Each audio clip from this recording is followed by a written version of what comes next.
السلام علیکم اسٹوڈنٹس، آج ہم انشاءاللہ یہ جو خاتمہ اجرائے قواعد ہے اس کو پڑھیں گے۔ آپ کو پتہ ہے کہ نورانی قاعدہ میں 16 لیسن ہوتے ہیں، ٹھیک ہے، ویسے مینلی آخر میں یہ سارے قواعد کو ملا کے ہمیں قواعد سمجھائے جا رہے ہیں۔ اچھا، میں جب بھی کوئی ویڈیو لگاتی ہوں تو میں اس سے پہلے 2-3 جگہ سے کنفرمیشن بھی کر لیتی ہوں کہ تاکہ میری کوئی کوتاہی نہ ہو جائے، مجھ سے کچھ غلطی نہ ہو جائے۔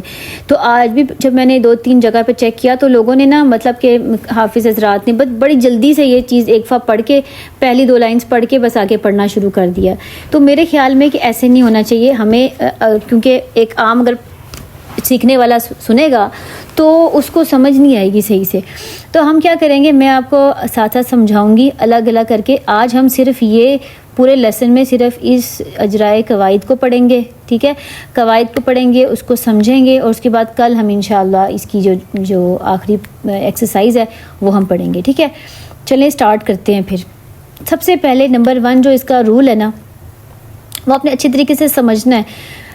لمبی تو ہے ویڈیو لیکن آپ کو پھر سمجھ بھی اچھی طریقے سے آئے گی۔ پہلا یہ ہے کہ اگر نون ساکن اور تنوین کے بعد، دیکھیں نمبر 1 رول کیا ہے، اگر نون ساکن اور تنوین کے بعد اگلے کلمے میں حروف یرملون میں سے کوئی حرف ہو تو دیکھیں یہ حروف یرملون والا میں نے آپ کو پہلے بھی بتایا تھا، ادغام آپ ریلز میں بھی چیک کریں، ادغام کے بارے میں نے بتایا ہوا ہے۔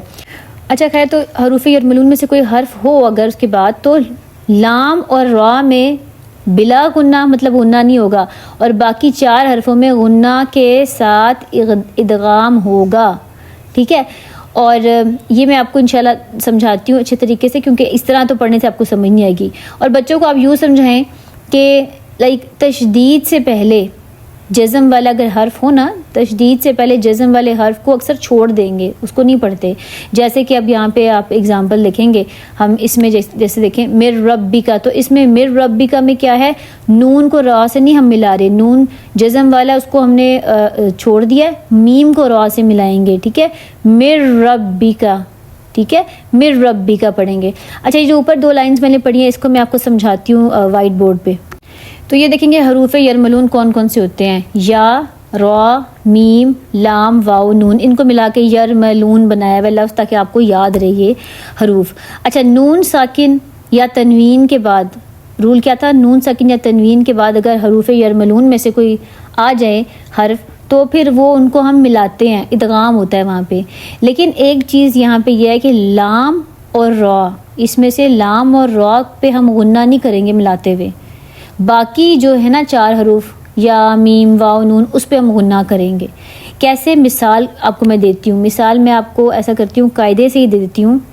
جیسے کہ اب آپ دیکھیں کہ را کے اوپر 2 زبر ہے نا، مطلب کہ تنوین ہے، اس کو ہم یا سے کیسے ملائیں گے، یہ دیکھیں یا کیا ہے، حروف یرملون میں سے، اور یہاں پہ غنہ ہوگا، ٹھیک ہے، را یا 2 زبر رئی، رئی، یا زبر یا، ریا، خیریا۔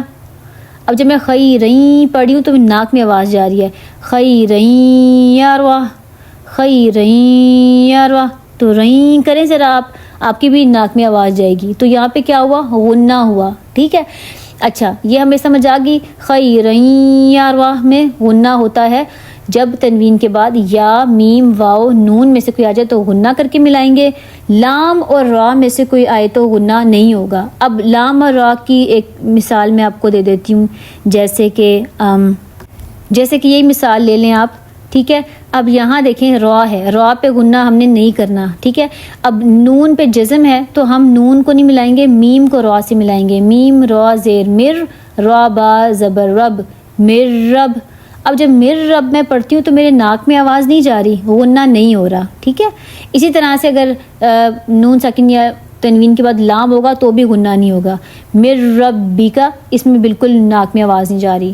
سمجھ آ گئی آپ کو رول کی، یہی سمجھانا چاہ رہی تھی میں آپ کو تاکہ اچھی طریقے سے آپ کو سمجھ آ جائے۔ اب اگلا رول دیکھتے ہیں کہ اگلا رول انہوں نے ہمیں کیا بتایا ہے یہاں پہ۔ نمبر 2 نے کہا ہے کہ تنوین کے بعد حمزہ وصل ہو تو وہاں ایک نون کے نیچے زیر لگا کر اگلے حرف سے ملاتے ہیں، اور تنوین کی جگہ صرف ایک حرکت باقی رہ جاتی ہے، اور اس نون کو نون قطنی کہتے ہیں۔ میں نے آپ کو جیسے کہ بتایا بھی تھا، میری ریلز میں ہے نون قطنی کے بارے میں بھی، آپ پڑھ لیجیے گا. جیسے کہ اب یہ مثال دی ہے لومازاتن، لومازاتن تھا یہاں پہ، لیکن یہاں پہ ہمیں سمجھانے کے لیے کیا کیا ہے، تا کے نیچے ایک زیر کر دیا ہے اور ایک زیر کی جگہ نون زیر کر دیا ہے. تو لومازاتی کو ملانے، اللہ دی سے ملانے کے لیے ہم پڑھیں گے لومازاتین الذی، لومازاتین الذی. ٹھیک ہے، تو یہ ہے سیکنڈ رول. آپ کو کچھ سمجھنا ہے یا آپ چاہتے ہیں کہ میں آپ کو اس کو بڑا کر کے لکھ کے سمجھاؤں تو بھی آپ مجھے کمنٹ میں بتائیے گا. ٹھیک ہے، اچھا تو یہ لومازاتین الذی، نون قطنی کا آپ میرے ریل میں جا کے پڑھ لیں گے نا، سیکھ لیں گے، وہ دیکھ لیں گے ویڈیو تو آپ کو سمجھ آ جائے گی اس کی. ٹھیک ہے، یہ 2 رولز ہو گئے ہیں. اچھا ابھی تیسرا رول کیا؟ تیسرا رول ہے جی اگر با سے پہلے نون ساکن یا تنوین ہو تو یہ دونوں میم بن جاتے ہیں. کیا کہا؟ با سے پہلے اگر نون ساکن یا تنوین ہو تو یہ دونوں میم بن جاتے ہیں. جیسے کہ اب یہ دیکھیں نون ساکن کے بعد با تھا نا، تو انہوں نے چھوٹا سا میم لکھا ہے. اب آپ نے دیکھا ہوگا قرآن پاک میں جہاں پہ چھوٹا سا میم لکھا ہوتا ہے وہاں پہ آپ نے میم پڑھنا ہوتا ہے. اس کو من بعدی نہیں پڑھیں گے، اس کو مم بعدی پڑھیں گے، مم بعدی. ٹھیک ہے، تو اسی طرح سے لنصفعم، اب یہاں پہ 2 زبر تھی عین کے اوپر، آگے تھا با، جب 2 زبر کے بعد آ گیا با تو یہاں پہ اوپر دیکھیں چھوٹا سا میم لکھا ہوا ہے. لنصفعن نہیں کہیں گے، لنصفعم بالناصیہ، لنصفعم. سمجھ آ گئی؟ اچھا آگے رول نمبر 4 ہے میم ساکن کے بعد با یا میم ہو تو میم ساکن پر غنہ ہوگا. ٹھیک ہے، میم ساکن یا کے بعد اگر با ہو یا میم ہو تو دونوں کیسز میں میم ساکن پر غنہ ہوگا. جیسے کہ دیکھیں لہم کے آخر میں میم ساکن ہے، آگے دوبارہ اس کے میم آ رہا ہے تو اس کو ہم لہم پڑھیں گے. ناک میں آواز گئی، لہم غنہ ہوا، لہم. سمجھ آئی؟ تو یہ ناک میں آواز جائے گی آپ کے. یہ رول نمبر آپ کا آج کا 4 ہے. یہ لکھ لیں اپنے پاس اور یاد کر لیں. آپ نے پھر جب بھی آپ تلاوت کریں گے تو آپ نے اس پہ کرنا ہے عمل. لفظ اللہ کے نام سے پہلے، لام سے پہلے اگر زیر ہو نا تو اس کو باریک پڑھیں گے، بسم اللہ.